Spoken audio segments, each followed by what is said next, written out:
न्याय कृष्ण प्रेम प्रदाय कृष्णाय कृष्ण चैतन्य नाम्ने गौरतिशय नमो नमो विष्णुपादाय कृष्ण पृष्ठाय पुत्रे श्रीमदे भक्ति वेदांत स्वामी नामिने नमस्ते सारस्वती देवी गौरवाणी प्रचारिणी निर्विशेष शून्यवादी पाश्चात्य देशधारिणे जय श्री कृष्ण चैतन्य प्रभु नित्यानंद श्री अद्वैत गदाधरा श्रीवासादि गौर भक्त वृंद हरे कृष्णा कृष्ण कृष्णा हरे हरे हरे राम राम राम हरे हरे गुरुवे गौरचंद्राय राधिकाय तदालये कृष्णाय कृष्णभक्ताय तद्भक्ताय प्रभुपाद की ब्रह्मराज की तथाय गौरप्रेमानंदे हरे हरे कृष्ण मदेग बंधु मत्संगिन मद्गुरु मन्महादना निष्ठारक मद्भाग्या मदानंदा नमोस्तुते ग्रंथराज श्रीमद् भागवतम की जय। श्रीमद् भागवतम पंचम स्कंदम 18 अध्याയം ശ്ലോകം 14.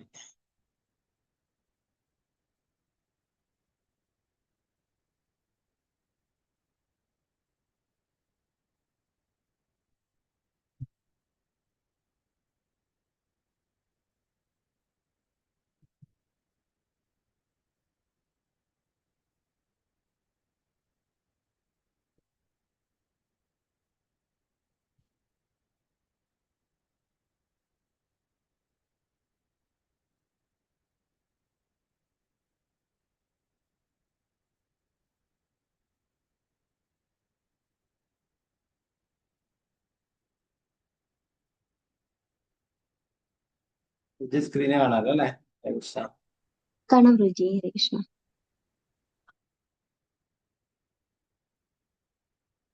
നമോ ഭഗവതേ വാസുദേവായ തസ്മാരജോ രാഗവിഷാദമന്യു മാനസ്പൃഹാഭയദൈന്യാദിമൂലം ഹിത്വാ ഗൃഹം സംസൃതി ചക്രവാളം നരസിംഹപാദം ഭജതാ കുതോ ഭയമിതി.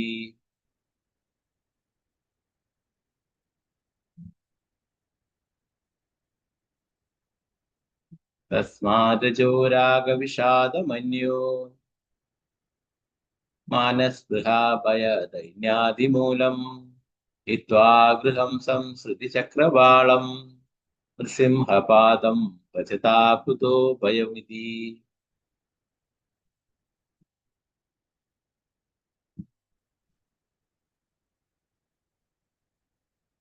ഹരേ കൃഷ്ണ.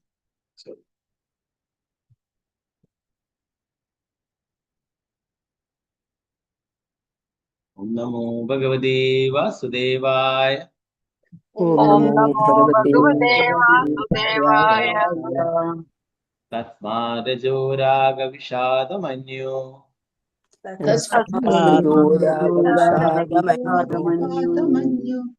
മാനസ്പൃഹാഭയദൈന്യാദിമൂലം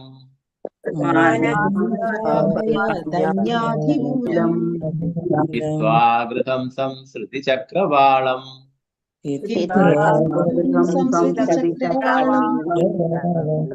നൃസിംഹപാദം ഭജതാ കുതോ ഭയമിതി.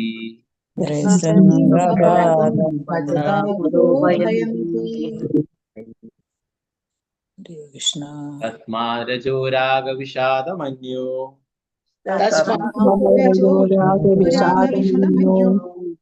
മാനസ്പൃഹാഭയദൈന്യാദിമൂലം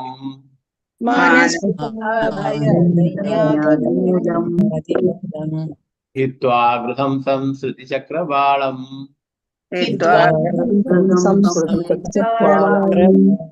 നൃസിംഹപാദം ഭജതോ കുതോ ഭയമിതി.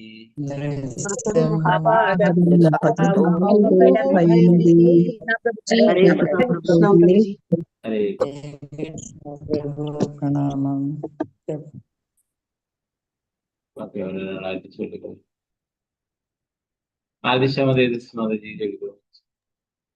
ഹരേ കൃഷ്ണ. ഹരേ കൃഷ്ണ പ്രഭുജി. ഓം നമോ ഭഗവതേ വാസുദേവായ. തസ്മാദ്രജോ രാഗവിഷാദമന്യോ മാനസ്പൃഹാഭയദൈന്യാദിമൂലം ഹിത്വാ ഗൃഹം സംസൃതി ചക്രവാളം സിംഹപാദം ഭജതാ കുതോ ഭയമിതി. ഹരേ കൃഷ്ണ പ്രഭുജി. ഹരേ കൃഷ്ണ വിദ്യനാണ് മാതാജി ചൊല്ലിക്കോളൂ. ഹരേ കൃഷ്ണ പ്രഭുജി. ഹരേ കൃഷ്ണ. ഓം നമോ ഭഗവതേ വാസുദേവായ. തസ്മാത് രജോ രാഗ വിഷാദമന്യോ മാനസ്പൃഹാഭയദൈന്യാദിമൂലം ഹിത്വാ ഗൃഹം സംസ്കൃതി ചക്രവാളം നൃസിംഹപാദം ഭജതാം. ഒരു മിനിറ്റ് മാതാജി, അത് ഒരു മിനിറ്റ്. നരസിംഹപാദം വജതാകുതോപേ. ഹരേ കൃഷ്ണ. വത്സലശാജി മാതാജി ചൊല്ലിക്കോളൂ. ഹരേ കൃഷ്ണ. ഹരേ കൃഷ്ണ പ്രഭുജി. ചൊല്ലു. ഓം നമോ ഭഗവതേ വാസുദേവായ. തസ്മാദ്രജോ രാഗ വിഷാദമന്യോ മാനസ്പൃഹാഭയദൈന്യാദിമൂലം ഹിത്വാ ഗൃഹം സംസൃതി ചക്രവാളം നൃസിംഹപാദം ഭജതാ കുതോ ഭയമിതി. ഹരേ കൃഷ്ണ പ്രഭുജി. ഹരേ കൃഷ്ണ. നിർമ്മല മാതാജി ചൊല്ലിക്കോളൂ. ഹരേ കൃഷ്ണ പ്രഭുജി. ഹരേ കൃഷ്ണ. ഓം നമോ ഭഗവതേ വാസുദേവായ. തസ്മാത് രജോ രാഗ വിഷാദമന്യോ മാനസ്പൃഹ ഭയദൈന്യാദിമൂലം ഹിത്വാ ഗൃഹം സംസൃതി ചക്രവാളം നൃസിംഹപാദം ഭജതാ കുതോ ഭയമിതി. ഹരേ കൃഷ്ണ പ്രഭുജി. ഹരേ കൃഷ്ണ. പങ്കജാക്ഷി മാതാജി ചൊല്ലിക്കോളൂ. ഹരേ കൃഷ്ണ. ഹരേ കൃഷ്ണ പ്രഭുജി. പ്രണാമം. ചൊല്ലാം. ഓം നമോ ഭഗവതേ വാസുദേവായ. തസ്മാത് രജോ രാഗ വിഷാദമന്യോ മാനസ്പൃഹ ഭയദൈന്യാദിമൂലം ഹിത്വാ ഗൃഹം സംസ്മൃതി ചക്രവാളം നരസിംഹപാദം ഭജതാ കുതോ ഭയമിതി. ഹരേ കൃഷ്ണ പ്രഭുജി. ഹരേ കൃഷ്ണ. സുവർണപ്രഭ മാതാജി ചൊല്ലിക്കോളൂ. ഹരേ കൃഷ്ണ.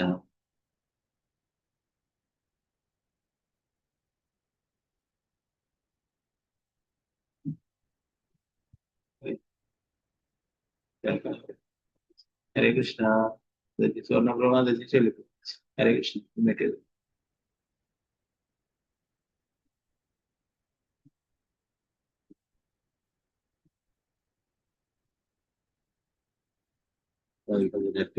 കുറച്ച് മനസ്സിലായ മാതാജി. ഹരേ കൃഷ്ണ പ്രഭുജി. ഓം നമോ ഭഗവതേ വാസുദേവായ. തസ്മാത് രജോ രാഗ വിഷാദമന്യോ മാനസ്പൃഹാഭയദൈന്യാദിമൂലം ഹിത്വാ ഗൃഹം സംസൃതി ചക്രവാളം നൃസിംഹനാപാദം ഭജതാ കുതോ ഭയമിതി. ഹരേ കൃഷ്ണ പ്രഭുജി. ഹരേ കൃഷ്ണ.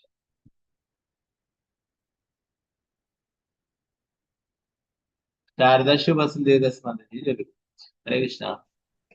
ഹരേ കൃഷ്ണ. ഓം നമോ ഭഗവതേ വാസുദേവായ. തസ്മാത് രജോ രാഗ വിഷാദമന്യോ മാനസ്പൃഹാഭയ ദൈന്യാദിമൂലം ഹിത്വാ ഗൃഹം സംസൃതി ചക്രവാളം നരസിംഹപാദം ഭജതാ കുതോ ഭയം ഇതി. ഹരേ കൃഷ്ണ. ഹരേ കൃഷ്ണ. സ്വർണ്ണപ്രഭ മാതാജി നെറ്റ്വർക്ക് ശരിയായിട്ടാകുമ്പോൾ ചൊല്ലിക്കോളൂ മാതാജി. അൺമ്യൂട്ടിന്റെ ഓപ്ഷനിലാണ് ഉള്ളത് കേട്ടോ. ഓക്കെ. രമണി മാതാജി ചൊല്ലിക്കോളൂ. ഹരേ കൃഷ്ണ. ഹരേ കൃഷ്ണ പ്രഭുജി. ഓം നമോ ഭഗവതേ വാസുദേവായ. തസ്മാത് രജോ രാഗ വിഷാദമന്യോ മാനസ്പൃഹാഭയദൈന്യാദിമൂലം ഹിത്വാ ഗൃഹം സംസൃതി ചക്രവാളം നൃസിംഹപാദം ഭജതാ കുതോ ഭയമിതി. ഹരേ കൃഷ്ണ പ്രഭുജി. ഹരേ കൃഷ്ണ. സീതാരാമൻ മാതാജി. ഹരേ കൃഷ്ണ പ്രഭുജി. ഹരേ കൃഷ്ണ. ഓം നമോ ഭഗവതേ വാസുദേവായ. തസ്മാത് രജോ രാഗ വിഷാദമന്യോ മാനസ്പൃഹാഭയദൈന്യാദിമൂലം ഹിത്വാ ഗൃഹം സംസൃതി ചക്രവാളം നരസിംഹപാദം ഭജതാ കുതോ ഭയമിതി. ഹരേ കൃഷ്ണ പ്രഭുജി. ഹരേ കൃഷ്ണ. ശാരദജി നമ്പൂതിരി മാതാജി. ഹരേ കൃഷ്ണ. ഹരേ കൃഷ്ണ പ്രഭുജി. കൃഷ്ണ. ഓം നമോ ഭഗവതേ വാസുദേവായ. തസ്മാത് രജോ രാഗവിഷാദമന്യോ മാനസ്പൃഹാഭയദൈന്യാദിമൂലം ഹൃത്വാ ഗൃഹം സംസ്ഥിതി ചക്രവാളം നൃസിംഹപാദം രജതാ കുതോ ഭയമിതി. ഹരേ കൃഷ്ണ പ്രഭുജി. ഹരേ കൃഷ്ണ മാതാജി.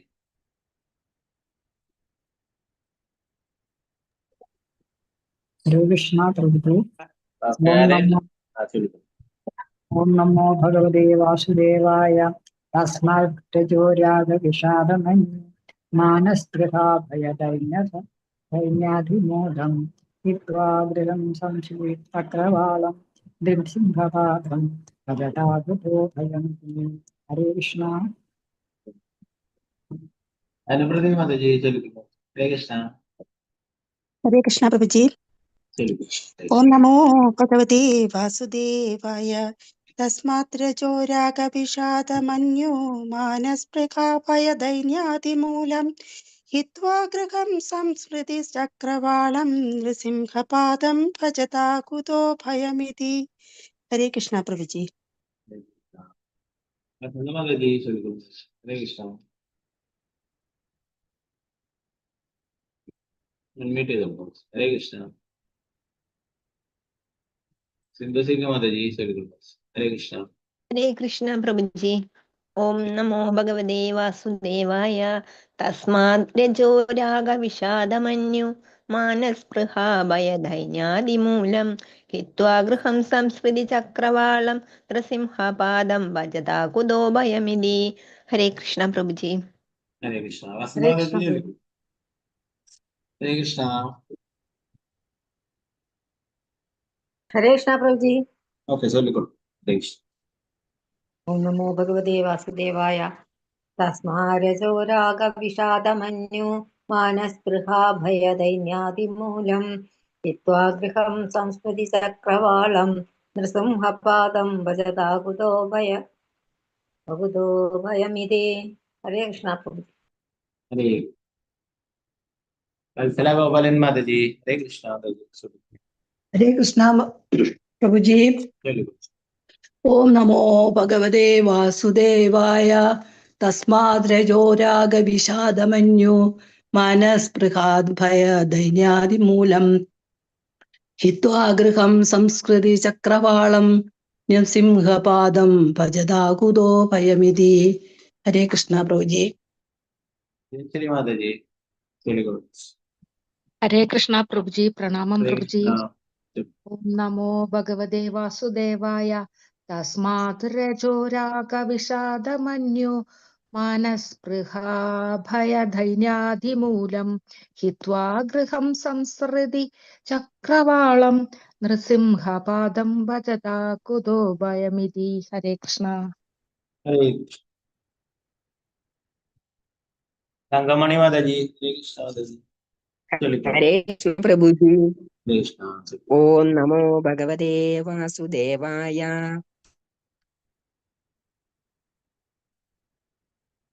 तस्माभयदैन्यादिमूलम् हित्वा गृहं संसृतिचक्रवालं नृसिंहपादं भजता कुतो भयामिति।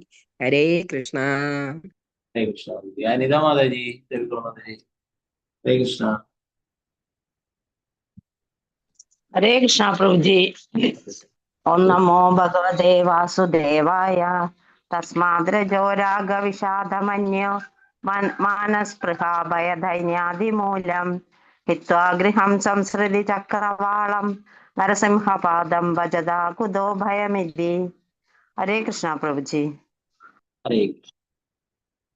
ശോഭപ്രതി മാതാജി ചൊല്ലിക്കോളൂ മാതാജി. ഹരേ കൃഷ്ണ.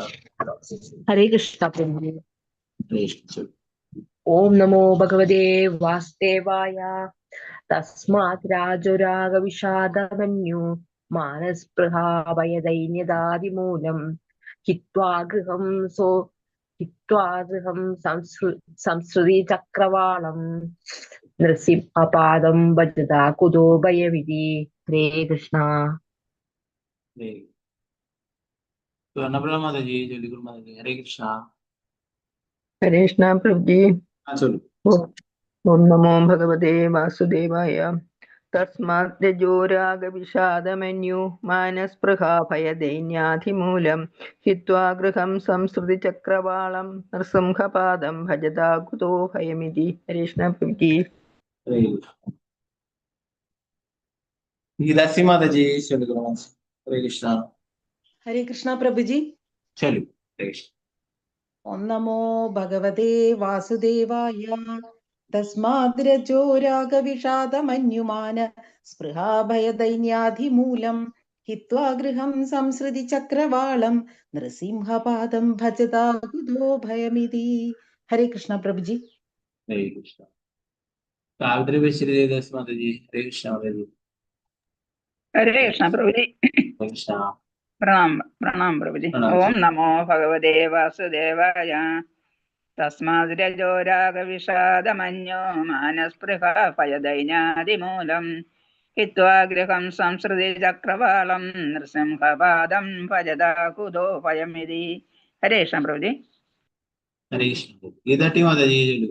ഹരേ കൃഷ്ണ. ഹരേ കൃഷ്ണ പ്രഭുജി. ഓം നമോ ഭഗവതേ വാസുദേവായ തസ്മാദ്രജോ രാഗവിഷാദമന്യോ മാനസ്പൃഹാ ഭയദൈന്യാധിമൂലം ഹിത്വാ ഗൃഹം സംസൃതി ചക്രവാളം നൃസിംഹപാദം ഭജതാ കുതോ ഭയമിതി. ഹരേ കൃഷ്ണ പ്രഭുജി.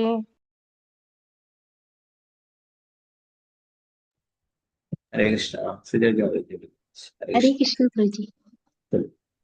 ഓം നമോ ഭഗവതേ വാസുദേവായ തസ്മാത് രജോ രാഗവിഷാദമന്യോ മാനസ്പൃഹാ ഭയദൈന്യാധിമൂലം ഹിത്വാ ഗൃഹം സംസ്മൃതി ചക്രവാളം നൃസിംഹപാദം ഭജതാ കുതോ ഭയമിതി. ഹരേ കൃഷ്ണ പ്രഭുജി. ഹരേ കൃഷ്ണ.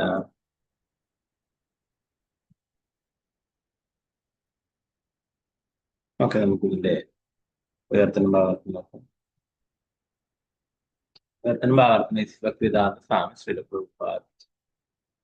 അതിനാൽ അസുരന്മാരെ ഗൃഹസ്ഥ ജീവിതത്തിന്റെ സന്തോഷം എന്ന പ്രഹസനം ഉപേക്ഷിച്ച് ഭയാരാഹിത്യത്തിന്റെ ആശ്രയമായ നരസിംഹ ഭഗവാന്റെ പങ്കജപാദങ്ങളിൽ ശരണം പ്രാപിക്കുക.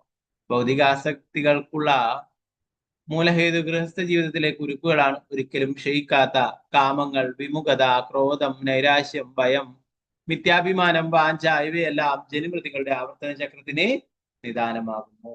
ശ്രീപ്രഭുപാദ് 15ാമത്തെ ശ്ലോകം. ഓം നമോ ഭഗവതേ വാസുദേവായ കേതുമാലേപി ഭഗവാൻ കാമദേവസ്വരൂപേണ ലക്ഷ്മ്യഃ പ്രിയചികീർഷയാ പ്രജാപതേർദുഹിതൃണാം പുത്രാണാം തദ്വർഷപദീനാം പുരുഷായുഷാഹോരാത്ര പരിസംഖ്യനാനാം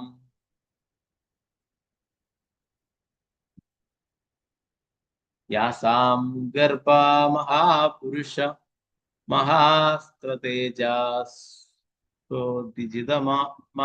മനസാം വിധ്വസ്താവ്യസവാ സംവത്സരാന്തി വിനിപതന്തി.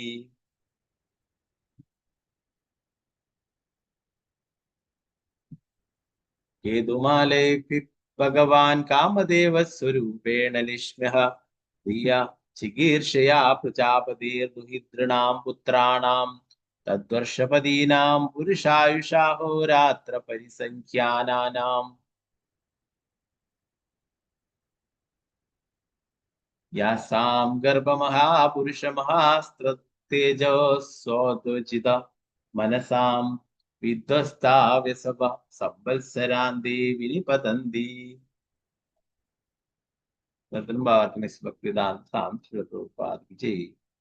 ശുകദേവ ഗോസ്വാമി തുടർന്നു. കേതുമാല വർഷം എന്നറിയപ്പെടുന്ന ഭൂഖണ്ഡത്തിൽ വിഷ്ണു ഭഗവാൻ തന്റെ ഭക്തന്മാരുടെ സംതൃപ്തിക്ക് വേണ്ടി മാത്രം കാമദേവന്റെ രൂപത്തിൽ ജീവിക്കുന്നു.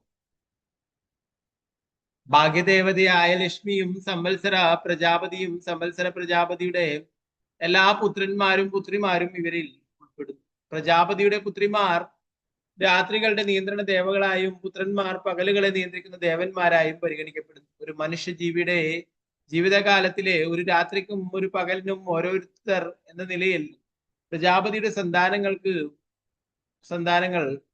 36,000 വരും. ഓരോ വർഷാന്ത്യത്തിലും പ്രജാപതിയുടെ പുത്രിമാർ പരമദിവ്യകൃഷ്ണനായ ഭഗവാന്റെ ചക്രത്തിന്റെ ഉഗ്ര തേജസ് കാണുകയാൽ അവരുടെ ഗർഭം അലസിപ്പോകും. ഭാവാർത്ഥമേസി ഭക്തിവേദാന്ത സ്വാമി ശ്രീല പ്രഭുപാദ്.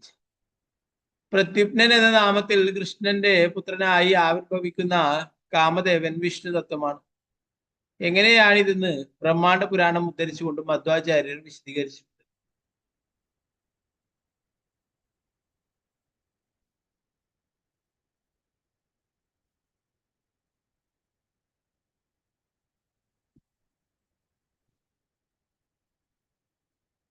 കാമദേവ സ്ഥിതം വിഷ്ണു ഉപാസ്തേ കാമദേവ സ്ഥിതം വിഷ്ണു ഉപാസ്തേ.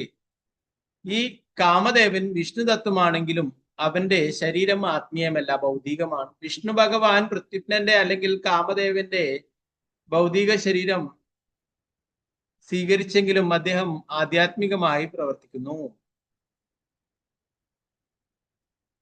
അദ്ദേഹം ഭൗതിക ശരീരം സ്വീകരിച്ചാലും ആധ്യാത്മിക ശരീരം സ്വീകരിച്ചാലും അദ്ദേഹത്തിന് വ്യത്യാസമൊന്നും സംഭവിക്കുന്നില്ല. അസ്തിത്വത്തിന്റെ ഏതവസ്ഥയിലും ആധ്യാത്മികമായി വർത്തിക്കുവാൻ അദ്ദേഹത്തിന് കഴിയും. മായാവാദി ദാർശനികർ ശ്രീകൃഷ്ണ ഭഗവാന്റെ ശരീരം പോലും ഭൗതികമാണെന്ന് പറയുന്നു. പക്ഷേ ഭഗവാന്റെ ആധ്യാത്മിക കർമ്മങ്ങൾക്ക് വിഘാതമുണ്ടാക്കാൻ അവരുടെ അഭിപ്രായങ്ങൾക്ക് കഴിയില്ല. ശ്രീല പ്രഭുപാദി 16ാമത്തെ ശ്ലോകം. ഓം നമോ ഭഗവതേ വാസുദേവായ.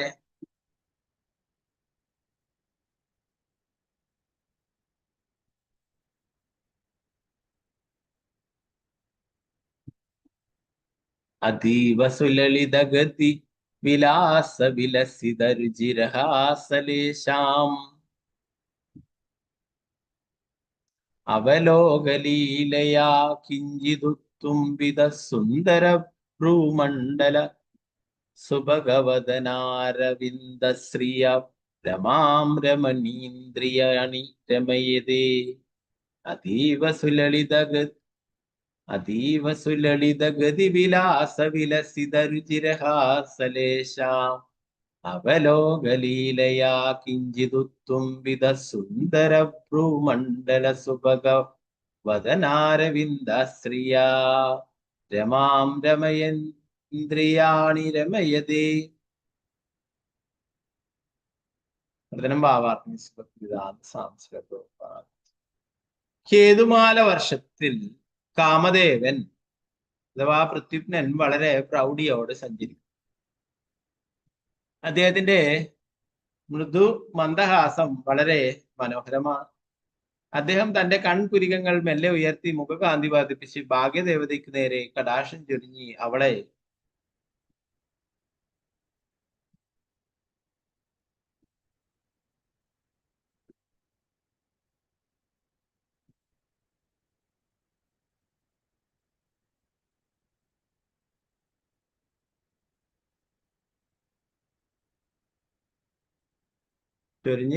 കടന്നു പോകുന്നു. അപ്രകാരം അദ്ദേഹം തന്റെ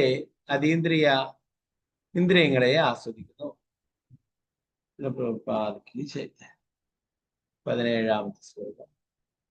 ഓം നമോ ഭഗവതേ വാസുദേവായ. തദ്ഭഗവതോ മായാമയം രൂപം പരമസമാധിയോഗേന രമാദേവി സംവത്സരസ്യ രാത്രിഷു പ്രജാപതേർദുഹിതൃഭി ൃവേദഹസ്സു തദ്ഭർതൃഭിരവാസ്തേ ഇദം ചോദാഹരതി.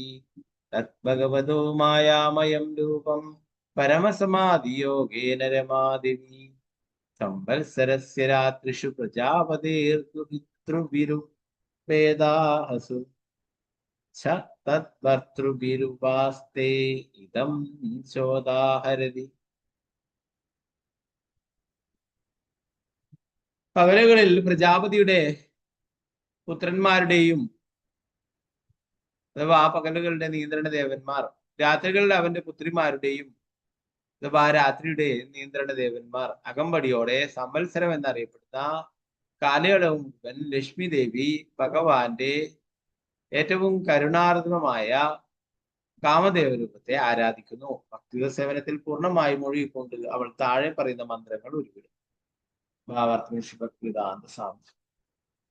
മായാമയം എന്ന് ഇവിടെ ഉപയോഗിച്ചിട്ടുള്ള വാക്ക് മായാവാദികളുടെ വ്യാഖ്യാനത്തിനനുസരിച്ച് മനസ്സിലാക്കരുത്. മായ എന്നാൽ വ്യാമോഹം എന്നും അതുപോലെ തന്നെ സ്നേഹമെന്നും അർത്ഥം. ഒരു മാതാവ് തന്റെ കുഞ്ഞിനോട് വളരെ സ്നേഹവാത്സല്യങ്ങളോടെ പെരുമാറുമ്പോൾ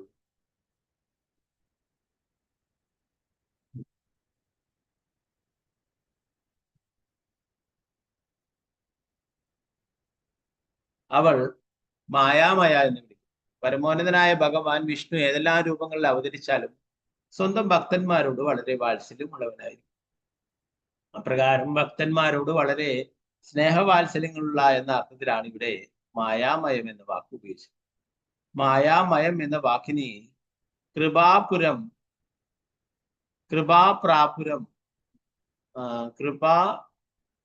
കൃപാപ്രചുരം, മായാമയം എന്ന വാക്കിന് കൃപാപ്രചുരം അഥവാ അഗാധമായ കാരുണ്യമുള്ള എന്നും അർത്ഥമുണ്ടെന്ന് ശ്രീല ജീവഗോസ്വാമി സംബന്ധിച്ച് എഴുതി. അതുപോലെ ശ്രീല വീരരാഘവ പറയുന്നു, മായാപ്രചുരനാത്മീയ സങ്കൽപ്പേന പരിഗൃഹീതം ഇതി അർത്ഥജ്ഞാന പര്യായോ അത്ര മായാശബ്ദ.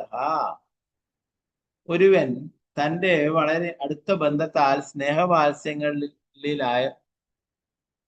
സ്നേഹവാത്സല്യങ്ങളിലായാൽ അതിനെ മായാമയം എന്ന് നിർവചിക്കും.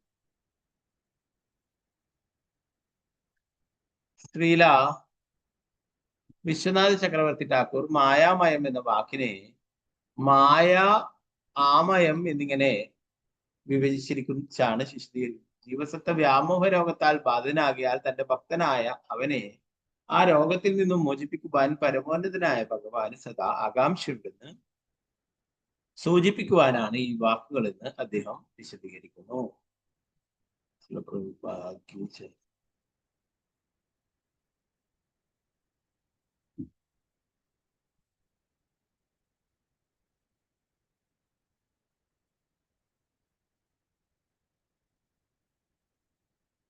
പതിനെട്ടാമത്തെ സ്വാഗതം.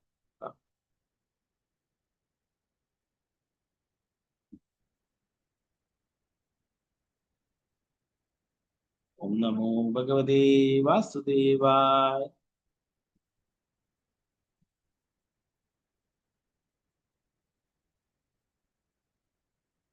ഓം ഹ്രാം ഹ്രീം ഹ്രൂം ഓം നമോ ഭഗവതേ ഋഷികേശായ സർവഗുണവിശേഷൈർവിലഷിതമാത്മനി ആകൂതീനാം ചിത്തീനാം ചേതസാം വിശേഷണാം ചാദിപദയേ ഷോഡശകലായ ഛന്ദോമയായ മയായാമൃതമയായ സർവമയായ സഹസേ ഓജസേ ബലായ കാന്തായ കാമായ നമസ്തേ ഉഭയത്ര ഭൂയാത്.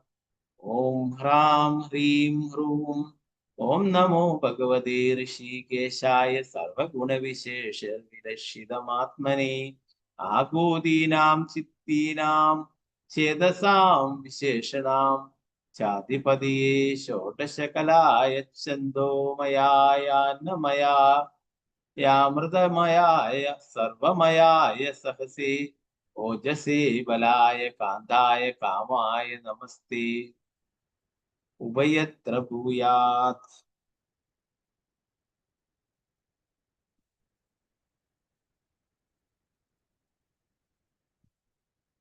അതിന്റെ വിവർത്തനം ഭാവാർത്ഥത്തിന്റെ സാംസ്കൃതപ്രഭുപാദം. എന്റെ ഇന്ദ്രിയങ്ങളുടെ നിയന്താവും എല്ലാറ്റിന്റെയും ഉറവിടുമായ പരമദിവ്യത്വ പുരുഷനായ ഭഗവാൻ ഋഷികേശന് ഞാൻ എന്റെ ആദര പ്രണാമങ്ങൾ അർപ്പിക്കട്ടെ. ശാരീരികവും മാനസികവും ബുദ്ധിപരവുമായ എല്ലാ കർമ്മങ്ങളുടെയും ഗുരു എന്ന നിലയിൽ അവയുടെ എല്ലാം ഫലങ്ങളുടെ ഏക ഭോക്താവ് അദ്ദേഹമാണ്. 5 ഇന്ദ്രിയ വസ്തുക്കളും മനസ്സുൾപ്പെടെയുള്ള 11 ഇന്ദ്രിയങ്ങളും അദ്ദേഹത്തിന്റെ ഭാഗികമായ ആവിഷ്കാരങ്ങളാണ്. അദ്ദേഹം ജീവിതത്തിന് ആവശ്യമായതെല്ലാം നൽകുന്നു. അവയൊക്കെയും അദ്ദേഹത്തിന്റെ ശക്തിയും അതിനാൽ അദ്ദേഹത്തിൽ നിന്നും അഭിന്നവുമാണ്. എല്ലാവരും ശാരീരികവും മാനസികവുമായ ശക്തികളുടെ കാരണവും അദ്ദേഹം തന്നെയാകും. അതിനാൽ അവയും അദ്ദേഹത്തിൽ നിന്നും വിഭിന്നമല്ല. തീർച്ചയായും അദ്ദേഹം എല്ലാ ജീവസത്തകളുടെയും ഭർത്താവും എല്ലാ ആവശ്യങ്ങളും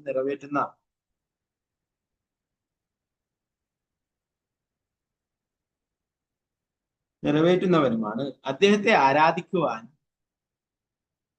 ഉദ്ദേശിക്കപ്പെട്ടിട്ടുള്ളതാണ് സർവ്വവേദങ്ങളും. ആകയാൽ നമുക്കെല്ലാം നമ്മുടെ ആദര പ്രണാമങ്ങൾ അദ്ദേഹത്തിന് സമർപ്പിക്കാം. ഈ ജീവിതത്തിലും അടുത്ത ജീവിതത്തിലും അദ്ദേഹത്തിന് നമ്മളോട് ഹൃദയപൂർവമായ താല്പര്യം ഉണ്ടാകട്ടെ. ഭാവാർത്ഥമേസി ഭക്തിവേദാന്ത സ്വാമി ശ്രീല പ്രഭുപാദ്. ഭഗവാൻ അദ്ദേഹത്തിന്റെ കാരുണ്യം വിവിധ രീതികളിൽ വിസ്തരിക്കുന്നതുമായി ബന്ധപ്പെടുത്തി ഈ ശ്ലോകത്തിൽ മായാമയ എന്ന വാക്ക് വിശദീകരിച്ചിരിക്കുന്നു. പരാശക്തിർ വിവിധൈവ ശ്രൂയതേ. പരമോന്നതനായ ഭഗവാന്റെ ശക്തികൾ വിഭിന്ന രീതികളിൽ മനസ്സിലാക്കപ്പെടുന്നു.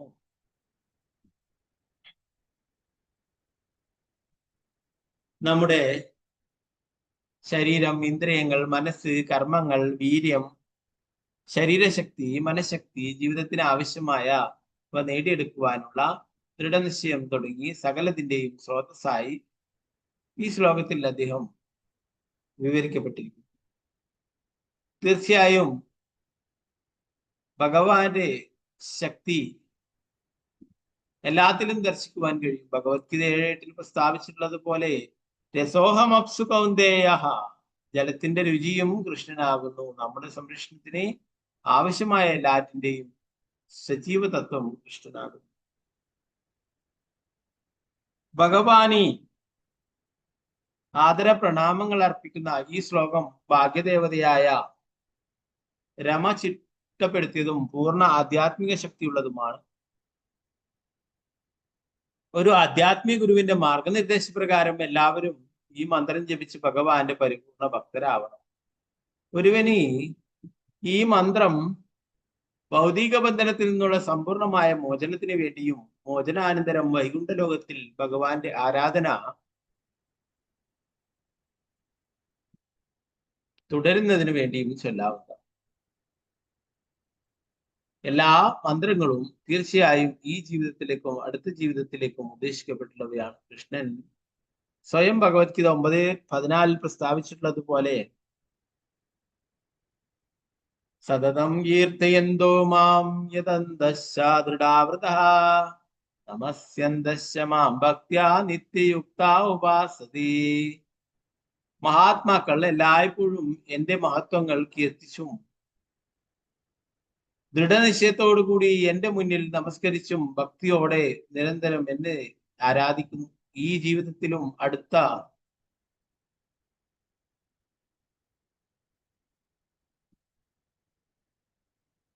ജീവിതത്തിലും മഹാമന്ത്രം അല്ലെങ്കിൽ ഏതെങ്കിലും മന്ത്രം ജപിക്കുന്ന ഭക്തൻ നിത്യയുക്തോ ഉപാസകൻ എന്ന് വിളിക്കപ്പെടുന്നു.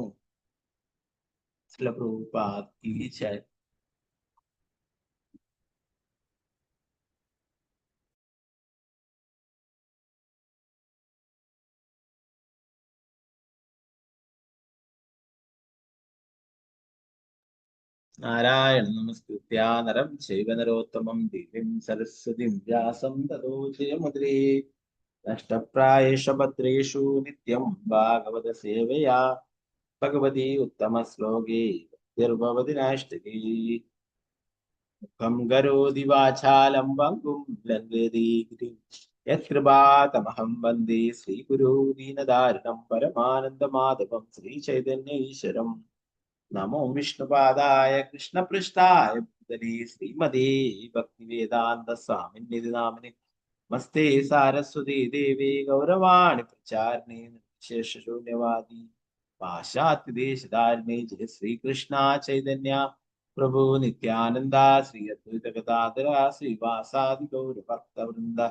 ഹരേ കൃഷ്ണ കൃഷ്ണ കൃഷ്ണ ഹരേ ഹരേ, ഹരേ രാമ രാമ രാമ ഹരേ ഹരേ. ഗുരുവേ ഗൗരചന്ദ്രായ രാധികായ തദാലേ കൃഷ്ണായ കൃഷ്ണഭക്തായ ഭക്തായ. प्रभुपाद की जय, गुरुराज की जय, बताए गौर ब्रह्मनंदे को.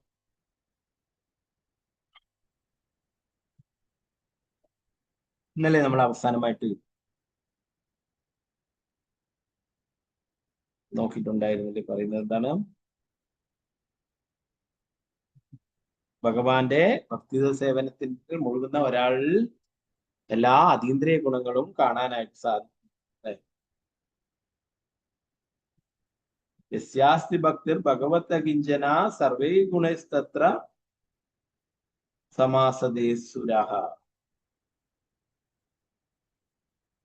എന്നാൽ ഭക്തിത സേവനമൊന്നും അനുഷ്ഠിക്കാതെ എപ്പോഴും ഭൗതികതയിൽ മുഴുകിയിരിക്കുന്ന ഒരാൾക്ക് ഇങ്ങനെയുള്ള യാതൊരു ഗുണങ്ങളും ഉണ്ടാവില്ല എന്ന് പറയും. ഇങ്ങനെയുള്ളവരെന്താണ്? ഭഗവാന്റെ തന്നെ മായാശക്തിയുടെ സേവനത്തിൽ. ഒന്നുകിൽ നമുക്ക് ഭഗവാന്റെ സേവനത്തിൽ മുഴുകാം, അല്ലെങ്കിൽ ഭഗവാന്റെ തന്നെയായിട്ടുള്ള മായാശക്തിയുടെ സേവനത്തിൽ മുഴുകാം. നമുക്ക് തീരുമാനിക്കാം ഏതിലേക്ക് പോകണമെന്ന്, അല്ലെ?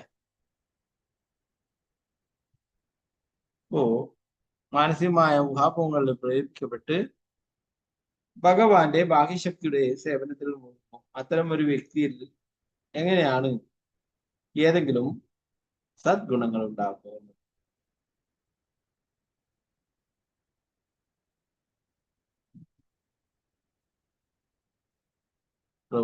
പറയുന്നു, ഭഗവാൻ പറയുന്നു, മമേവാംശേ ജീവലോകെ ജീവഭൂത സനാതന. ഇതാണ് ഈ ഭൗതിക ലോകത്തിലെ എല്ലാ ജീവജാലങ്ങളും ജീവാത്മാക്കളും ഭഗവാന്റെ ശാശ്വതമായിട്ടുള്ള അംശമാണ്. എന്നാൽ അവര് ഭഗവാനെ മറന്ന് ബദ്ധജീവിതം നയിക്കുന്നു. അതുകൊണ്ട് തന്നെ ഇവിടെ വിഷമങ്ങൾ സഹിക്കേണ്ടതായിട്ട് വരും.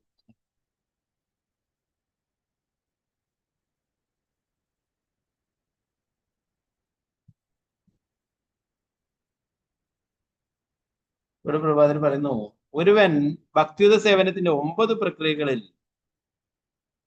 വ്യാവൃതനാകുമ്പോൾ അവന്റെ ഹൃദയം പരിശുദ്ധമായി തീരുകയും അവന് വളരെ പെട്ടെന്ന് കൃഷ്ണനുമായുള്ള തന്റെ ബന്ധം മനസ്സിലാവുകയും ചെയ്യും. അവനപ്പോൾ കൃഷ്ണാബോധത്തിലെ അവന്റെ യഥാർത്ഥ യോഗ്യതകൾ വീണ്ടെടുക്കും. എന്താ പറയുന്നത്? നവവിധ ഭക്തി, അല്ലെ? 9 തരത്തിലുള്ള ഭക്തിയുത സേവനങ്ങള് അനുഷ്ഠിക്കുമ്പോൾ, സേവനങ്ങൾ ചെയ്യുമ്പോൾ എന്താണ്? നമ്മുടെ ഹൃദയത്തിലെ മാലിന്യങ്ങളൊക്കെ ഇല്ലാതായി തീരും, അല്ലെ? നമ്മൾ കഴിഞ്ഞ ക്ലാസ്സിൽ പറഞ്ഞു, ശ്രീമദ് ഭാഗവതം. അത് കേൾക്കുന്ന മാത്രയിൽ തന്നെ ഭഗവാൻ നമ്മുടെ ഹൃദയത്തിൽ വന്നിരിക്കും. നമ്മുടെ ഉള്ളിലുള്ള എല്ലാ മാലിന്യങ്ങളും ഇല്ലാതായി തീരുകയും ചെയ്യും.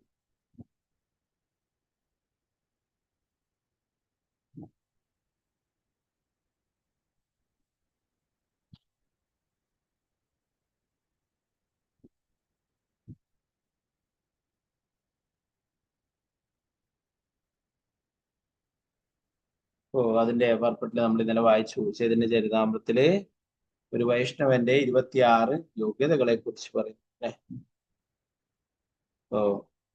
ഇങ്ങനെയുള്ള യോഗ്യതകളൊക്കെ നമ്മള് വളർത്തിക്കൊണ്ടുവരണം എന്നാണ് പ്രഭുപാദർ പറയുന്നത്. 13ാമത്തെ ശ്ലോകത്തിൽ പറഞ്ഞിട്ടുണ്ടായിരുന്നത്, ജലജീവികൾ എപ്പോഴും വിശാലമായ ജലത്തിൽ സ്ഥിതി ചെയ്യാൻ കാക്ഷിക്കുന്നത് പോലെ ബദ്ധരായ ജീവാത്മാക്കൾ സ്വാഭാവികമായും പരമോന്നതനായ ഭഗവാന്റെ അതിവിസ്തൃതമായ അസ്തിത്വത്തിൽ നിലകൊള്ളാൻ അഭിലഷിക്കുന്നു. അതിനാൽ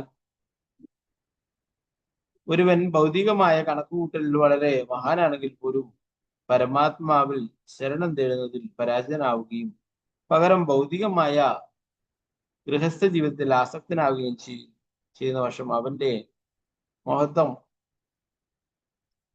തരം താഴ്ന്ന യുവദമ്പതികളോട് തുല്യമായിരിക്കും. ഭൗതിക ജീവിതത്തോട് കൂടുതൽ ആസക്തനാകുന്ന ഒരുവന്റെ എല്ലാ ആത്മീയ യോഗ്യതകളും നഷ്ടമാവുകയും ചെയ്യുന്നു.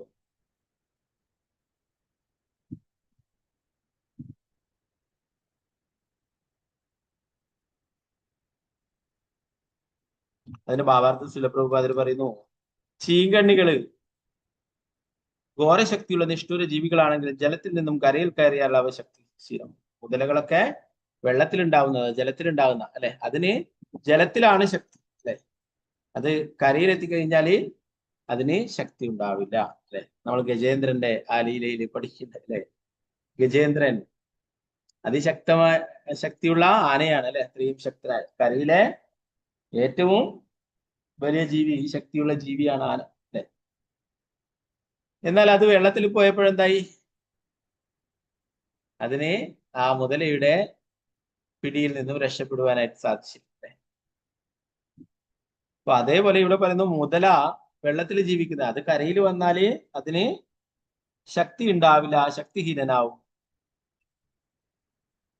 പ്രഭുപാദർ പലപ്പോഴും പറയും, ഗജേന്ദ്രന്റെ കാര്യം പറയും, നമ്മളെ കുറിച്ച്, നമ്മളെ ബദ്ധജീവാത്മാക്കളെ കുറിച്ച് പറയും. അപ്പോ ആനയ്ക്ക് കരയിലാണെങ്കിൽ അത്രയും ശക്തി ഉണ്ട്, അല്ലെ? ആന ജീവിക്കുന്നത് കരയിലാണ്, അല്ലെ? എന്നാൽ അത് വെള്ളത്തിൽ എത്തിപ്പെട്ടു, അല്ലെ? കളിച്ച് സുഹൃത്തുക്കളുടെ ഒക്കെ കൂടെ കളിച്ച്, കുറെ മറ്റുള്ള ആനകളുടെ ഒക്കെ കൂടെ കളിച്ചിട്ട് ആ ജലാശയത്തിൽ എത്തിച്ചേർന്നു, അല്ലെ? അപ്പോ അവിടെ അത് അപകടത്തിൽ പെടുകയും ചെയ്തു അല്ലെ. പിന്നീട് ആയിരക്കണക്കിന് വർഷങ്ങള് ആ മുതലയുടെ പിടിയിൽ നിന്ന് വിടുവാനായിട്ട് ശ്രമിച്ചു നോക്കി, സ്വന്തം ശക്തി കൊണ്ടൊന്നും ശ്രമിച്ചിട്ടും ആവുന്നില്ല. പിന്നീടാണ് ഭഗവാന്റെ കാരുണ്യം കൊണ്ട് പൂർവജന്മത്തിലെ കാര്യങ്ങൾ ഓർമ്മ വരികയും പൂർവജന്മത്തിലെ ആ പ്രാർത്ഥനകൾ ഭഗവാനായിട്ട് സമർപ്പിക്കുകയും ഉണ്ടായിരുന്നു അല്ലെ. നമോ നമസ്തേ അഖില കാരണായ നിഷ്കാരണായ അത്ഭുതകാരണായ. ഓ എല്ലാ കാരണങ്ങൾക്കും കാരണഭൂതനായിട്ടുള്ള ഭഗവാനോട് പ്രാർത്ഥിക്കുകയുണ്ടായി അല്ലെ. ഭഗവാൻ വളരെ വേഗത്തിൽ അവിടേക്ക് എത്തിച്ചേരുകയുണ്ടായിരുന്നു. അപ്പൊ പ്രഭുപാദർ പലപ്പോഴും പറയും, ആന കരയിലാണ് ജീവിക്കേണ്ടത്, അത് കളിച്ചു മതിച്ച് വെള്ളത്തിലെത്തിപ്പെട്ടു അല്ലെ. അതുപോലെ നമ്മളൊക്കെ നേരത്തെ പറഞ്ഞ പോലെ മമൈവാംശോ ജീവലോകേച്ചു, ഭഗവാൻ പറയുന്ന എല്ലാവരും എൻ്റെ ശാശ്വതമായിട്ടുള്ള അംശമാണ്. നമ്മളെല്ലാവരും ഭഗവാന്റെ കൂടെ ഉണ്ടായിരുന്നവരാണ്. ഭഗവാൻ ഇല്ലാത്ത സ്വതന്ത്രമായിട്ട് സന്തോഷിക്കുവാൻ ആഗ്രഹിച്ചത് കൊണ്ട് നമുക്ക് അതിനുള്ള അനുവാദം ലഭിച്ചു. ഇവിടെ ഈ ഭൗതിക ലോകത്തിൽ വന്നിട്ട് യഥേഷ്ടം സ്വാതന്ത്ര്യത്തോടെ ജീവിക്കുവാനായി. എന്നാൽ നമ്മൾ എത്തിപ്പെട്ടത് ഇത് ഗജേന്ദ്രൻ എത്തിയ പോലെ നമ്മുടെ ശരിയായ സ്ഥലത്തല്ല എത്തിയിട്ടുള്ളത്. ഇവിടെ ഈ ഭൗതിക ലോകത്തില് ഭഗവാന്റെ തന്നെ മായാശക്തിയുടെ സ്വാധീനത്താൽ ഇവിടെ കറങ്ങി തിരിഞ്ഞുകൊണ്ടേയിരിക്കുന്നതാണ് അല്ലെ. അപ്പോൾ നമ്മുടെ യഥാർത്ഥമായിട്ടുള്ള സ്ഥലം ഇതല്ല, ആധ്യാത്മിക ലോകമാണ് അല്ലെ. അതുകൊണ്ടാണ് പ്രഭുപാദർ പറയുന്നത്, ബുദ്ധിയുള്ള ഒരാൾ എന്താണ്, കൃഷ്ണാബോധം സ്വീകരിച്ച് തിരിച്ച് നമ്മുടെ യഥാർത്ഥ ഭവനത്തിലേക്ക്, ഭഗവാന്റെ അടുത്തേക്ക് പോവുകയാണ് വേണ്ടത്. ഇവിടെ പാവർത്ത പ്രഭുപാദർ പറയുന്നു, മുതലകള് ചിങ്ങണികൾ എന്താണ്, വെള്ളത്തിന് വളരെ ശക്തിയുള്ളതാണ്, എന്നാൽ അവർക്ക് കരയിൽ വന്നു കഴിഞ്ഞാൽ അതിന്റെ ശക്തി കുറഞ്ഞു വരുന്നു. അപ്പോൾ അവയ്ക്ക് അവയുടെ ശക്തി പ്രകടിപ്പിക്കുവാൻ കഴിയില്ല. അതുപോലെ സർവ്വവ്യാപിയായ പരമാത്മാവ് എല്ലാ ജീവസത്തകളുടെയും സ്രോതസ്സും ജീവസത്തകൾ അദ്ദേഹത്തിന്റെ അവിഭാജ്യ ഘടകമാണ്. ജീവസത്ത സർവ്വവ്യാപിയായ വാസുദേവനോട്, പരമദിവ്യ പുരുഷനായ ഭഗവാനോട് ബന്ധത്തിലായിരിക്കുമ്പോൾ അവൻ അവന്റെ ആധ്യാത്മിക ശക്തി പ്രകടമാകുന്നു. ശീങ്കണ്ണി അതിന്റെ ശക്തി ജലത്തിൽ പ്രകടമാക്കുന്ന പോലെ, മറ്റു വാക്കുകളിൽ പറഞ്ഞാൽ ജീവസത്ത ആധ്യാത്മിക ലോകത്തിലായിരിക്കുമ്പോഴും ആധ്യാത്മിക കർമ്മങ്ങളിൽ മുഴുകിയിരിക്കുമ്പോഴും അവന്റെ മഹത്വം അനുഭവവേദ്യമാകും. ധാരാളം ഗൃഹസ്ഥർ മതിയായ വേദാധ്യയനം സിദ്ധിച്ചവരാണെങ്കിൽ പോലും ഗൃഹസ്ഥ ജീവിതത്തിൽ ആസക്തനായിത്തീരുന്നു. അവർ ഇവിടെ ജലത്തിൽ നിന്നും പുറത്തു കടന്ന മുതലകളോട് താരതമ്യം ചെയ്യപ്പെട്ടിരിക്കുന്നു. കാരണം അവർ അവരുടെ ആധ്യാത്മിക ശക്തികളെല്ലാം നഷ്ടപ്പെടുത്തിയവരാണ്. അവരുടെ മഹത്വം അറിവില്ലെങ്കിലും പരസ്പരം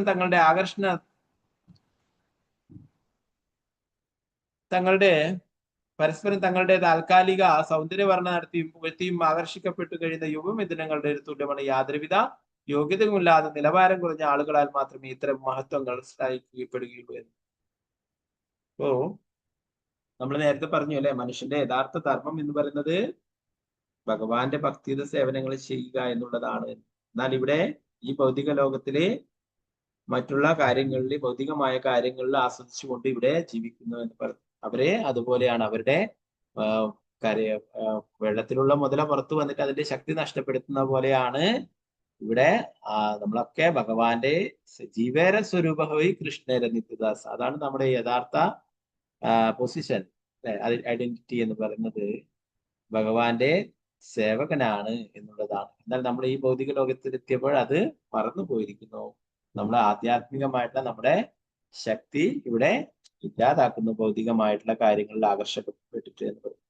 എല്ലാവരും അതിനാൽ എല്ലാ ജീവസത്തകളുടെയും ഉറവിടമായ പരമാത്മാവിന്റെ ശരണം തേടണം. ഭൗതികമായ ഗൃഹസ്ഥ ജീവിതത്തിൽ സന്തോഷം എന്ന് പറയപ്പെടുന്നതിന് വേണ്ടി ആരും അവരുടെ സമയം പാഴാക്കരുത്. വൈദിക സംസ്കാരത്തിൽ ഇത്തരം മുടന്തൻ ജീവിതം ഒരുവൻ അവന്റെ കുടുംബജീവിതം ഉപേക്ഷിച്ച് വാനപ്രസ്ഥത്തിനെയും അല്ലെങ്കിൽ സന്യാസത്തിനെയും പോകുന്ന 50-ാമത്തെ വയസ്സ് വരെ അനുവദിക്കും. അപ്പോ 4 ആശ്രമങ്ങളാണ്: ബ്രഹ്മചര്യം, ഗൃഹസ്ഥ, വാനപ്രസ്ഥം, സന്യാസം.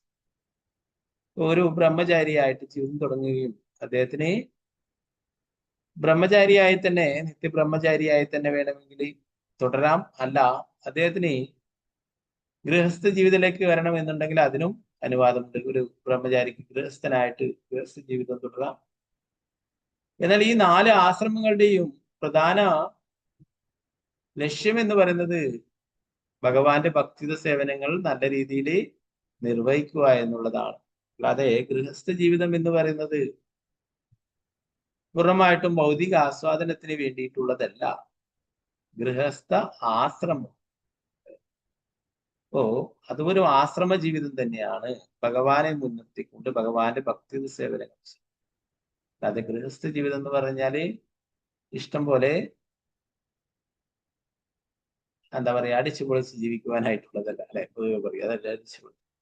അപ്പോ അതിനല്ല ഓരോരോ ആശ്രമങ്ങളും, അല്ലെ, 4 വർണ്ണങ്ങളും 4 ആശ്രമങ്ങളും ഉണ്ടാക്കിയിട്ടുള്ളത് അത് നല്ല രീതിയിൽ എല്ലാവർക്കും ഭക്തിത സേവനങ്ങൾ അനുഷ്ഠിച്ച് ഭഗവാന്റെ അടുത്തേക്ക് തിരിച്ചു പോകാനായിട്ട്. അപ്പൊ ഒരു ബ്രഹ്മചാരിക്ക് വേണമെങ്കിൽ ഗൃഹസ്ഥ ജീവിതത്തിലേക്ക് കടക്കാം, അവന് ഗൃഹസ്ഥനായിട്ട് ജീവിക്കാം, വൈദിക ശാസ്ത്രങ്ങള്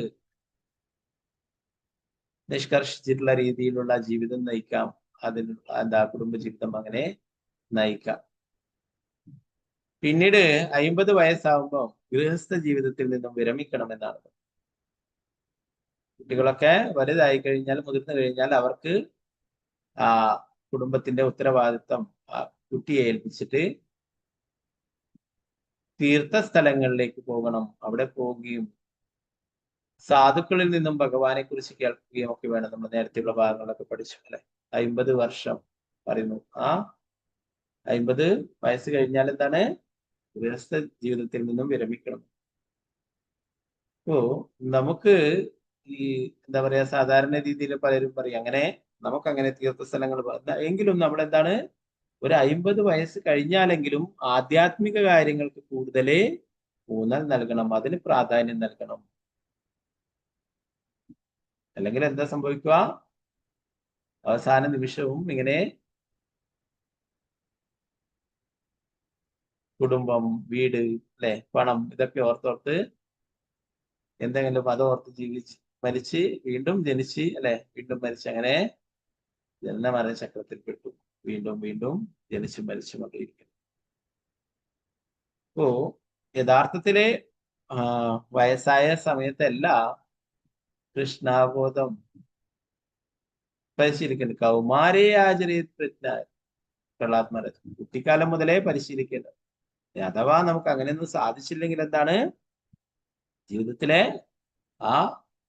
അവസാനമായിട്ടുള്ള കുറച്ച് കാലങ്ങൾ, അല്ലെ, 50 വയസ്സിന് ശേഷമെങ്കിലും നമ്മള് സീരിയസ് ആയിട്ട് ഭക്തി ചെയ്യണം. പ്രഹ്ലാദ് മഹാരാജ് പറയുന്നു, കുറെ കാലം കുട്ടിയായിട്ടും പഠിച്ചിട്ടും അങ്ങനെയൊക്കെ പോയി, പിന്നീട് കുറെ കാലം കഴുതുകളെ പോലെ ജോലി എടുത്തിട്ടും ഒക്കെ ജീവിതം പാഴാക്കും. പിന്നീട് എന്താണ് അവസാന കാലങ്ങളിൽ പലതരത്തിലുള്ള അസുഖങ്ങളും മറ്റുമൊക്കെ ആയിട്ട് അങ്ങനെയും പോകും. അപ്പൊ ഇതില് അങ്ങനെ എന്താ പറയാ ഭഗവാനെ മറന്ന് ജീവിക്കുന്നവർക്ക് ഒരിക്കലും അതിനുള്ള സമയം, അല്ലെ? അപ്പൊ അതുകൊണ്ടാണ് ഇങ്ങനെ 4 ആശ്രമങ്ങൾ ഉണ്ടെങ്കിലും അതൊക്കെ ഭഗവാനെ ഓർത്തുകൊണ്ട് ഭക്തി സേവനമാണ്. അപ്പൊ വാനപ്രസ്ഥാശ്രമം, ഗൃഹസ്ഥം കഴിഞ്ഞ് പിന്നെ വാനപ്രസ്ഥമായാലും എന്താണ് അതിലും ഭഗവാന്റെ ഭക്തിത സേവനങ്ങള് നല്ല രീതിയിൽ അനുഷ്ഠിക്കുവാൻ വേണ്ടിയിട്ടാണ്, അല്ലെ? പല ഭക്തന്മാരൊക്കെ കാണാം, അവരൊക്കെ കുറച്ച് റിട്ടയർഡ് ആയി കഴിഞ്ഞാലൊക്കെ മായാപൂർ വൃന്ദാവനത്തിലൊക്കെ ഭഗവാന്റെ ധാമിലൊക്കെ പോയിട്ട് അവിടെ കഴിയും, അവിടെ കൂടുതൽ ഭക്തിത സേവനങ്ങളൊക്കെ അനുഷ്ഠിക്കുകയും ചെയ്യും. അപ്പോ അതാണ് അവസാന നിമിഷമെങ്കിലും നമ്മള് കൂടുതൽ ഭക്തിത സേവനങ്ങളിൽ ഏർപ്പെടണം അതിൽ പറഞ്ഞു.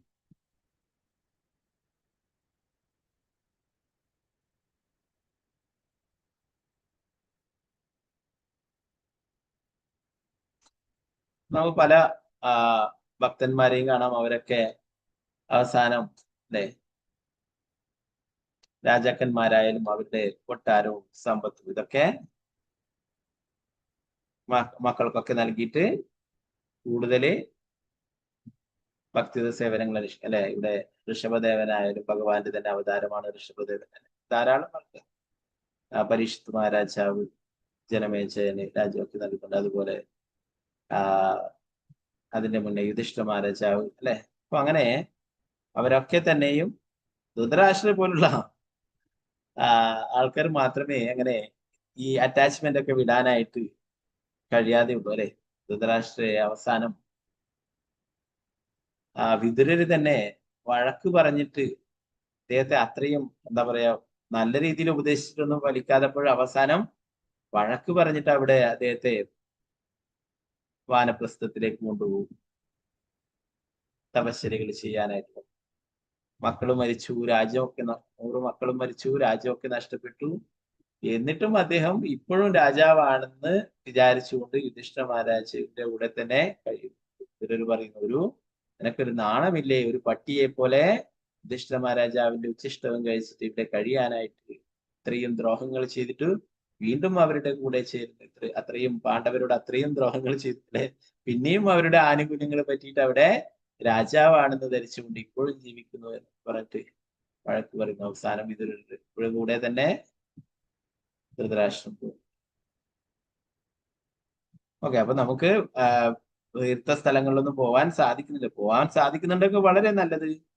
വൃന്ദാവനം, മായാപുരം. വൃന്ദാവനത്തിൽ പറയുന്നു നമ്മൾ ഇവിടെ ചെയ്യുന്ന ഭക്തി സേവനത്തിന്റെ 1000 മടങ്ങ് ഫലം ലഭിക്കും. എന്നാൽ നമ്മൾ അവിടെ ഓഫൻസ് ചെയ്യുകയാണെങ്കിൽ അതും 1000 മടങ്ങ് ദോഷങ്ങൾ ഉണ്ടാവും. അപ്പോ മായാപുരെ കുറിച്ച് പറയുമ്പോൾ പറയുന്നു, മായാപുര ഔദാര്യധാമാണെന്ന്. മായാപുരവും വൃന്ദാവനം തമ്മിൽ യാതൊരു വ്യത്യാസവുമില്ല. അങ്ങനെ കരുതുന്നത് ധാം അപരാധമാണെന്ന് പറയും. എന്നാൽ ഓഫൻസ് ചെയ്യുന്നത് വൃന്ദാവനത്തില് അതിന് വളരെ കൂടുതൽ ശിക്ഷയാണ്. എന്നാല് മായാപൂരിൽ എന്തെങ്കിലും ഒഫൻസ് ചെയ്താൽ തന്നെ അത് ശ്രീ ചൈതന്യ മഹാപ്രഭു കണക്കിലെടുക്കില്ലായിരുന്നു. അവിടെ പോയിട്ട് കിടന്നുറങ്ങിയാലും മഹാപ്രഭു പറയും, എന്നെ നമസ്കരിക്കുന്നു, ധാമിനെ നമസ്കരിക്കുന്നു. അപ്പൊ അതുകൊണ്ട് ഔദാര്യധാമാണെന്ന് പറയും മായാപൂർ. ധാരാളം ഭക്തന്മാരെ കാണാൻ അങ്ങനെ മായാപൂരും വൃന്ദാവനത്തിലൊക്കെ അവസാന സമയങ്ങളിലൊക്കെ അവിടെ ഭക്തി സേവനങ്ങൾ അനുഷ്ഠിക്കുവാനും ഭഗവാന്റെ കാരുണ്യം നേടാനൊക്കെ സേവനങ്ങൾ ചെയ്തുകൊണ്ടേയിരിക്കും. ഓക്കെ, നമുക്ക് ഇങ്ങനെയൊന്നും പോവാൻ സാധിക്കുന്നില്ല. നമ്മൾ വീട്ടിലെങ്കിലും കൂടുതൽ സീരിയസ് ആയിട്ട് ഭക്തി സേവനങ്ങൾ അനുഷ്ഠിക്കുക, ഭഗവാന്റെ നാമം ജപിക്കുക, ശ്രീമദ് ഭാഗവതമൊക്കെ വായിക്കുക അല്ലെ. പിന്നീട് നമുക്ക് സമയം കിട്ടിയെന്ന് വരില്ല അല്ലെ. പലരും പറയും, പല ആൾക്കാർക്കും നമ്മൾ പറയുമ്പോ ഒക്കെ പറയും, നമ്മൾ റിട്ടയർഡ് ആവട്ടെ എന്നിട്ട് നോക്കാം ഇതൊക്കെ അല്ലെ. നമ്മളെന്താണ്, ഒരു കുട്ടി പഠിക്കുക നല്ല സമയത്താണ് കുട്ടി പഠിക്കുന്നത് അല്ലെ. കൗമാര സമയത്താണ് കുട്ടി പഠനം തുടങ്ങുന്നത് അല്ലെ. അത് ഭൗതികമായിട്ടുള്ള വിദ്യാഭ്യാസം. അതിനേക്കാളും പ്രാധാന്യമുള്ളതാണ് ഈ ആധ്യാത്മികമായിട്ടുള്ള ജ്ഞാനം നേടുക, ആധ്യാത്മികമായിട്ടുള്ള ഭക്തി സേവനങ്ങൾ അനുഷ്ഠിക്കുക എന്ന് അല്ലെ. അത് ഒന്നിനും വയ്യാത്ത പോലെ റിട്ടയർഡ് ആയി കഴിഞ്ഞാൽ എന്താണ്, അപ്പോഴേക്കൊരു 60 കഴിയുമ്പോൾ കാഴ്ചയൊക്കെ വാങ്ങിയിട്ടുണ്ടാവും, കേൾവിയൊക്കെ നേരെ ശരിയാവണ്ണം ഉണ്ടാവില്ല അല്ലെ. അപ്പോഴല്ല നമ്മൾ ഈ ഭഗവാനെ കുറിച്ചുള്ള ഈ പ്രധാനപ്പെട്ട അതിനെ ചെയ്യേണ്ടതാണ്. ഇനി അഥവാ സാധിച്ചില്ല തന്നെ നമ്മൾ അവസാന നിമിഷമെങ്കിലും അവസാന കാലഘട്ടങ്ങളിൽ നമ്മൾ നല്ല രീതിയിൽ സീരിയസ് ആയിട്ട് ഭക്തി സേവനങ്ങൾ അനുഷ്ഠിക്കണമെന്ന് 14ാമത്തെ ശ്ലോകത്തിൽ പറഞ്ഞു. അതിനാൽ അസുരന്മാരെ ഗൃഹസ്ഥ ജീവിതത്തിന്റെ സന്തോഷം എന്ന പ്രഹസനം ഉപേക്ഷിച്ച് ഭയാരാഹിത്യത്തിന്റെ ആശ്രയമായ നരസിംഹ ഭഗവാന്റെ പങ്കജപാദങ്ങളിൽ ശരണം പ്രാപിക്കും. ഭൗതികാസക്തിക്കുള്ള മൂലഹേതു ഗൃഹസ്ഥ ജീവിതത്തിലെ കുരുക്കുകളാണ്. ഒരിക്കലും ക്ഷയിക്കാത്ത കാമങ്ങൾ, വിമുഖത, ക്രോധം, നൈരാശ്യം, ഭയം, മിഥ്യാഭിമാനം, വാഞ്ച ഇവയെല്ലാം ജനിമൃതികളുടെ ആവർത്തന ചക്രത്തിന് നിദാനമാകുന്നു. പ്രഹ്ലാദ് മഹാരാജാവ് പറയുന്നു, എന്താണ് ഈ ഗൃഹസ്ഥ ജീവിതത്തിന്റെ സന്തോഷം എന്ന് പറയുന്നത് തുച്ഛമാണ് അല്ലെ. നേരത്തെ പറഞ്ഞു പ്രഹ്ലാദ് മഹാരാജ്, ആ ഗൃഹസ്ഥ ജീവിതത്തിൽ ലഭിക്കുന്ന സന്തോഷം എന്ന് പറയുന്നത് തുച്ഛമാണ് അല്ലെ. അതിലും വളരെ പ്രധാനപ്പെട്ടതാണ് ഭഗവാന്റെ ഭക്തി സേവനങ്ങൾ അനുഷ്ഠിക്കുക എന്നുള്ളത്. അതുകൊണ്ട് പറയുന്നു, നരസിംഹ ഭഗവാനെ നിങ്ങൾ ശരണം പ്രാപിക്കുക അല്ലെ. നേരത്തെ പ്രഹ്ലാദ് മഹാരാജാവ് വരങ്ങൾ എന്തെങ്കിലും ചോദിക്കാൻ പറഞ്ഞപ്പോൾ എന്താ പറഞ്ഞത്, എനിക്ക് ഭൗതികമായിട്ടുള്ള ഒരു ആഗ്രഹങ്ങളും തോന്നാതിരിക്കുവാനുള്ള വരം നൽകണം. നമ്മളോടൊക്കെ വരം എപ്പോ ചോദിച്ച് പറഞ്ഞേ എന്നുള്ളൂ അല്ലെ. അത് വേണം, ഇത് വേണം, എല്ലാം പറഞ്ഞു അല്ലെ. നരസിംഹ ഭഗവാനോട് എന്താ പറഞ്ഞത്, പ്രഹ്ലാദ് എനിക്ക് ഭൗതികമായിട്ടുള്ള ഓരോ ആഗ്രഹങ്ങളും മനസ്സിൽ തോന്നാതിരിക്കാൻ വേണ്ടിയിട്ടുള്ള വരമാണ് വേണ്ടത്. ഓക്കെ, അപ്പൊ പ്രഹ്ലാദ് മഹാരാജ് പറയുന്നു, അതുകൊണ്ട് ഈ ഗൃഹസ്ഥ ജീവിതം എന്ന് പറയുന്നത് ഒരിക്കലും രക്ഷപ്പെട്ടു വരാൻ പറ്റാത്ത കുരുക്കുകളാണ്.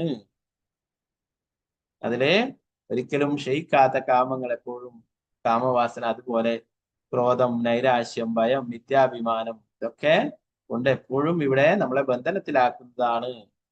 ആവർത്തന ജന്മ മൃത്യു ജരാവ്യാധി ചക്രം അല്ലെ, ജനമൃതികളുടെ ആവർത്തന ചക്രത്തിന് ഇതൊക്കെ നിദാനമാണ്.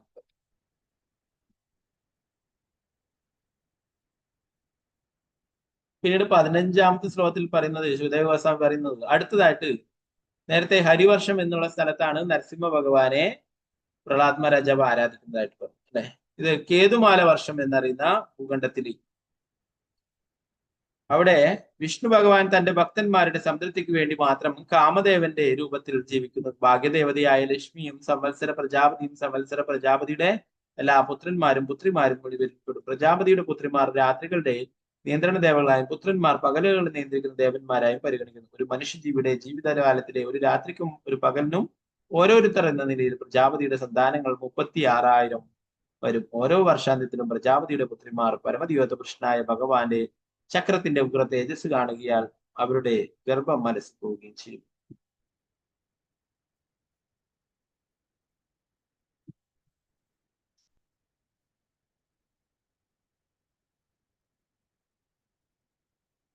ഇവിടെ പ്രഭാതിൽ പറയുന്നു, പ്രത്യുപ്നൻ എന്ന നാമത്തിൽ കൃഷ്ണന്റെ പുത്രനായി ആവിർഭവിക്കുന്ന കാമദേവൻ വിഷ്ണു തത്വമാണ്. എങ്ങനെയാണ് ഇതെന്ന് ബ്രഹ്മാണ്ഡ പുരാണം ഉദ്ധരിച്ചുകൊണ്ട് ചില മധ്വാചാര്യര് വിശദീകരിച്ചിട്ടുണ്ട്.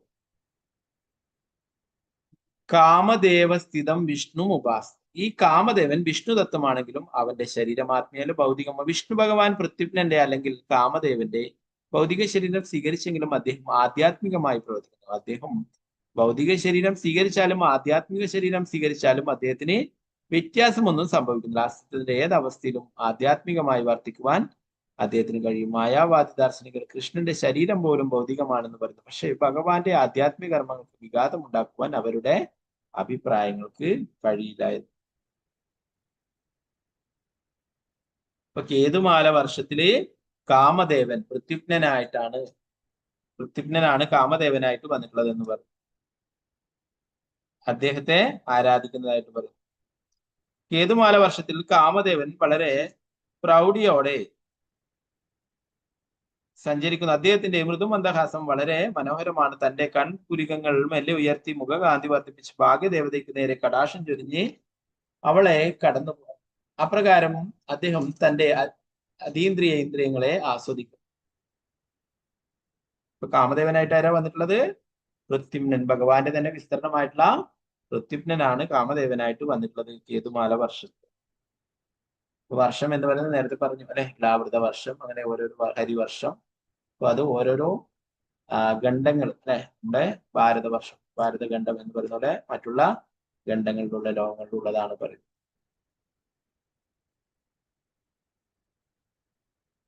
പകലുകളിൽ പ്രജാപതിയുടെ പുത്രന്മാരുടെയും അഥവാ പകലുകളുടെ നിയന്ത്രണ ദേവന്മാർ, രാത്രികളിൽ അവന്റെ പുത്രിമാരുടെയും രാത്രികളുടെ നിയന്ത്രണ ദേവന്മാർ അകമ്പടിയോടെ സംവത്സരം എന്നറിയപ്പെടുന്ന കാലയളവ് മുഴുവൻ ലക്ഷ്മി ദേവി ഭഗവാന്റെ ഏറ്റവും കരുണാർദ്രമായ കാമദേവ രൂപത്തെ ആരാധിക്കുന്നു. ഭക്തി സേവനത്തിൽ പൂർണ്ണമായും മുഴുകിക്കൊണ്ട് അവർ താഴെ പറയുന്ന മന്ത്രങ്ങൾ ഉരുവിടുകയും ചെയ്യുന്നത്.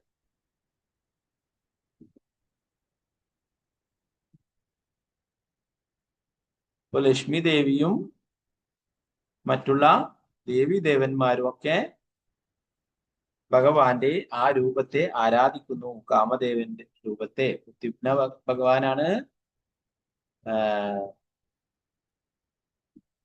കാമദേവനായിട്ട് വന്നിട്ടുള്ളത്. സംകൃഷ്ണ പ്രത്യുപ്ന അനിരുദ്ധ, വാസുദേവ സംകൃഷ്ണ പ്രത്യുപ്ന അനിരുദ്ധ അല്ലെ. ഇതില് പ്രത്യുപ്നാണ് ഇവിടെ കാമദേവനായിട്ട് വന്നിട്ടുള്ളത്. ആ കാമദേവനെ ലക്ഷ്മി ദേവിയും മറ്റുള്ള ദേവി ദേവന്മാരും എല്ലാവരും ആരാധിക്കുന്നു.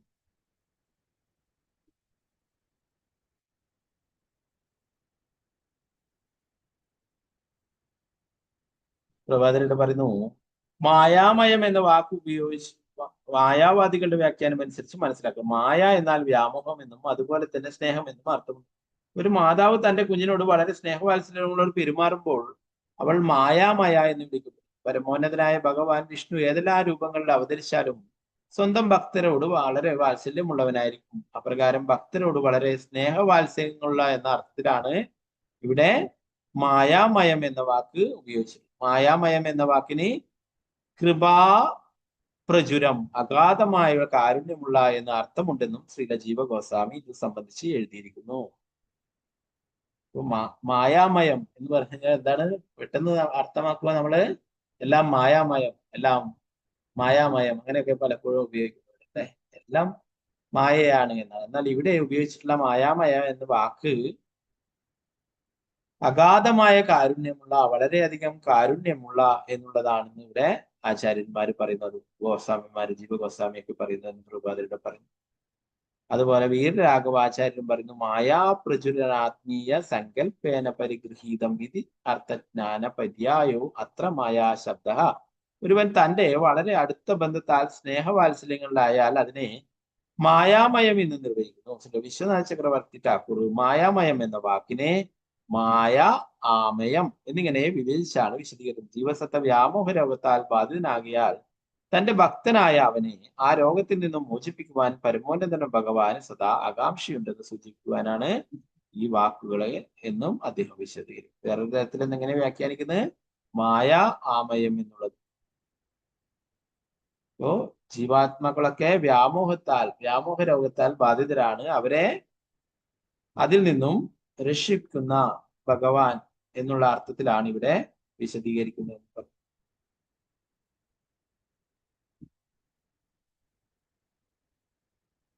അങ്ങനെയുള്ളവരെ മോചിപ്പിക്കുവാൻ ഭഗവാന് സദാ ആകാംക്ഷയുണ്ട് എന്നത് സൂചിപ്പിക്കാനാണ്. പിന്നെ ലക്ഷ്മി ദേവി പ്രാർത്ഥിക്കുന്ന പ്രാർത്ഥനയാണ് 18-ാമത്തതില്. ഓം ഹ്രാം ഹ്രീം എന്ന് തുടങ്ങുന്നത് ഓം നമോ ഭഗവതേ ഋഷികേശായ എന്നുള്ളത്. ഇപ്പൊ ഋഷികേശൻ നമ്മൾ നേരത്തെ പഠിച്ചു, ഇന്ദ്രിയങ്ങളുടെ നാഥൻ എന്നുള്ളത് അല്ലെ, ഭഗവത്ഗീതയിലൊക്കെ നമ്മൾ പഠിച്ചു ഋഷികേശൻ. ശ്ലോകത്തിൽ പറഞ്ഞത്, എന്റെ ഇന്ദ്രിയങ്ങളും നിയന്താവും എല്ലാറ്റിന്റെയും ഉറവിടമായ പരമദിവ്യോത്ത പുരുഷനായ ഭഗവാൻ ഋഷികേശന് ഞാൻ എന്റെ ആദര പ്രണാമങ്ങൾ അർപ്പിക്കട്ടെ. ശാരീരികവും മാനസികവും ബുദ്ധിപരവുമായ എല്ലാ കർമ്മങ്ങളുടെയും ഗുരു എന്ന നിലയിൽ അവയുടെ എല്ലാം ഫലങ്ങളുടെ ഏകഭോക്താവ് അദ്ദേഹമാണ്.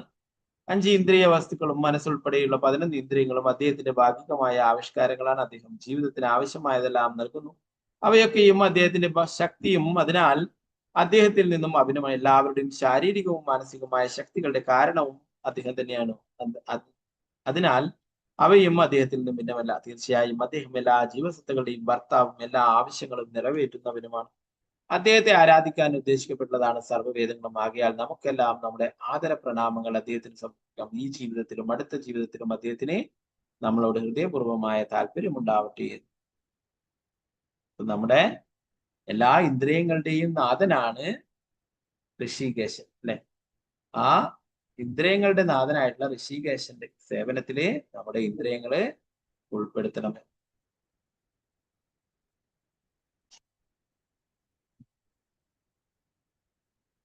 നമുക്ക് ബാക്കി ഭാഗങ്ങൾ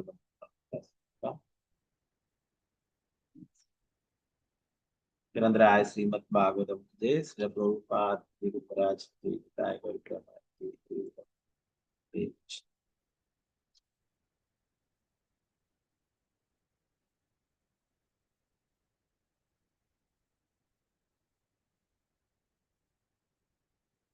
പഞ്ചകൽപതരൂപശാകൃപാസിദാനം ഭാവനെ വൈഷ്ണവേ നമഃ.